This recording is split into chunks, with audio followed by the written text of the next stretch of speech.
I recently showcased a PC build with no graphics card on the channel. It leveraged the integrated graphics from the Ryzen 5 5600G and was meant to be a temporary solution for light gaming to hold you over until you could find a GPU.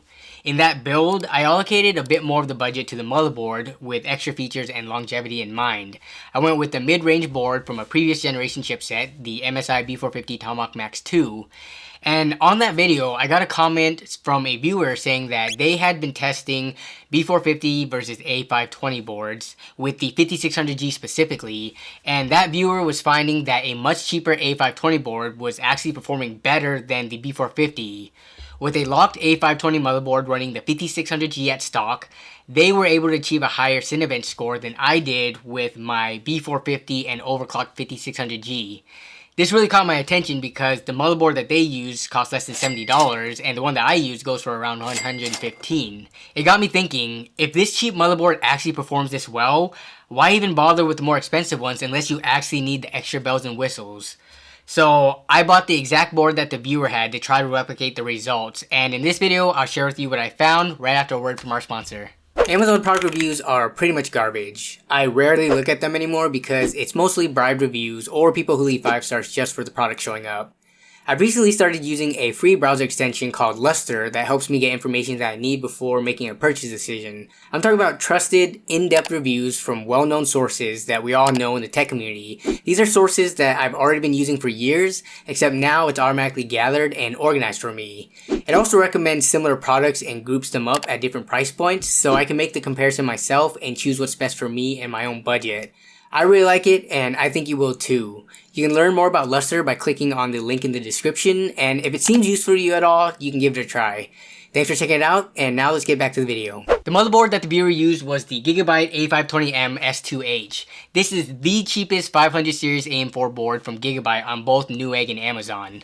The board itself is pretty bare with no heatsinks on the VRMs, only 2 memory slots, no USB-C header on the board itself, nor at the rear I/O. There's 3 audio jacks, and the chokes are soldered on pretty crooked if that speaks for anything about the quality at all. It's pretty much what most entry-level motherboards in this price range look like. In comparison, the B450 Tomahawk Max 2 has much more going on, with 4 memory slots, the ability to overclock, USB-C, big VRM heatsinks, more PCIe slots. It's a noticeable step up from an entry-level board, and this should be as expected with the price being almost $50 more. The only data point that the viewer gave me was the higher Cinebench score, so I decided to add in some more benchmarks just to see if the results would be consistent across different CPU-focused tests. I added in Blender's Classroom Scene, V-Ray 5, and 3D Mark CPU profile. I had 6 different test configurations for the combination of motherboards, coolers, and overclocks. Both boards were running at their latest fully released BIOS. I added an aftermarket cooler into the testing because in a later comment, that viewer specified that he achieved the higher results with a budget tower style cooler. He used one called the ID Cooling SE224XT, which is very similar to the one that I'm using. Each test was run 3 times and averaged to ensure consistency and no outliers. And for reference, the memory I used for testing is 16 gigabytes in dual channel at 3200 MHz CL16, and everything was tested on an open test bench, aka their respective motherboard boxes. So here are all the results I got. I'll show all the numbers on the screen at once so that you can see, and I'll walk through the overall summary. I should note that my Cinebench score here is higher than in the last video because in the other one I did have some background applications like MSI Afterburner and game launchers like Steam and Epic running in the background, and for these tests I turned all of them off to make sure it was consistent. But long story short, I was not able to achieve that over 11,000 score in Cinebench R23 with the A520 board and the aftermarket cooler like the viewer claimed that they got. So I'm actually very curious how they ended up achieving that high of a score. My findings were nearly identical between the A520 and B450 boards when running at stock speeds with an aftermarket cooler. There was less than a 1% difference, which I'd chalk up to a margin of error and run variances. I'm not sure how they were able to get that high of a score because no matter what I did, I couldn't achieve that. I was cooling the VRMs more with an extra fan, stuff like that, could not achieve it. And I don't think Silicon Lottery would really play into something like this because both of our results were based on running at stock speeds. Simply put, the A520 did not beat the B450, but it also wasn't worse than it, at stock of course. One trend I did see though was that going from a stock cooler to an aftermarket cooler did yield better results even with the CPU running at stock. For both motherboards, the performance increased by up to 2% in Cinebench and Blender. It's small, but it was a consistent like up to 2% increase across multiple runs that I was seeing. The V-Ray and 3D Mark numbers didn't see any noticeable gains outside of margin of error though. This is interesting because even though there was no throttling issues with the stock cooler and the temps were completely fine, the aftermarket cooler still made a little bit of an impact.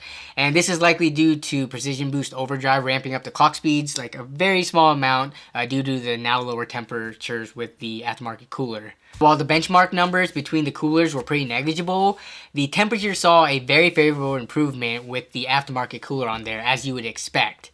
I measured the CPU core temperature during an extended period of load at which all cores and threads were running at 100% at max clock speeds, and in all situations the aftermarket cooler decreased the CPU core temps noticeably, with the biggest delta seen in the overclocking scenario on the B450 board with a nearly 30-degree improvement. I also took note of the VRM temperatures in all the scenarios, and as we'd expect, the B450 Tomahawk has much lower VRM temps even when overclocked due to the large heat sinks being present. One of the really interesting things that I saw though was that the VRM temperature of the A520 board with the stock versus the aftermarket cooler was drastically different in a way that was not very intuitive to me at first. Initially, I thought it was an error because it was so much hotter with the aftermarket cooler on there, so I retested multiple times and I got the same exact results each time. The VRMs were just running hot. At first I thought it was maybe because the Precision Boost Overdrive was making the CPU run at slightly higher clocks, thus generating more heat in the VRMs, but then after thinking about it, it didn't really make sense because the clock speeds and benchmark scores weren't that much higher, so it shouldn't be that drastic of a difference between VRM temperatures. And it was only after staring at it for a while that I realized the downdraft airflow from the stock Wraith stealth cooler was actually helping to cool the heatsinkless VRMs, blowing air over them, which makes a very big difference. Despite it being warm air, warm airflow is still better than no airflow. The aftermarket cooler, on the other hand, caused hotter VRMs because it stands up so tall that the airflow from the fan completely passes over them with no impact. I thought this was pretty cool because this isn't something that I'm always looking at when I do builds and stuff like that. You would really have to be looking at all the numbers between the different configurations to start noticing trends like this. But that said though, even in the worst case scenario of the A520 board, the VRMs never got hotter than 67 degrees over ambient with the reference testing environment of 22 degrees, so no hotter than 89 degrees, which is well within safe temperatures for those components. So in conclusion, everything I found in my testing was pretty much as expected, unfortunately. I was really hoping I could replicate the A520 board, producing better results than the B450, because I think that's a much more interesting talking point, but that wasn't the case. So what now? Well, I now have this extra A520 board that couldn't beat the B450 board, but I'm not mad about it. For a mid $60 AM4 board, I think the price to performance is great, and I'm sure I can find some use for it in a low-cost budget build. When it comes down to the ability to overclock versus not being able to, modern Ryzen chips do such a good job already at automatically boosting that the performance between running stock and a manual overclock is pretty small. I've seen it earlier in the results.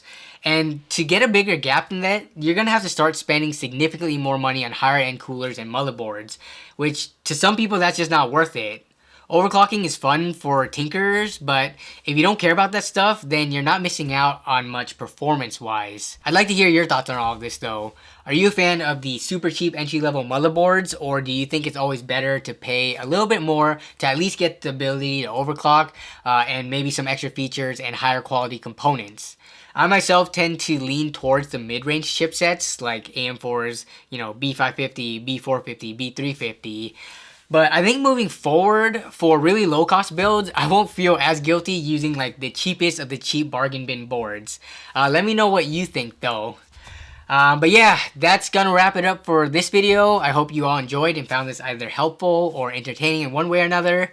I want to thank you all, as always, for watching and continuing to support the channel.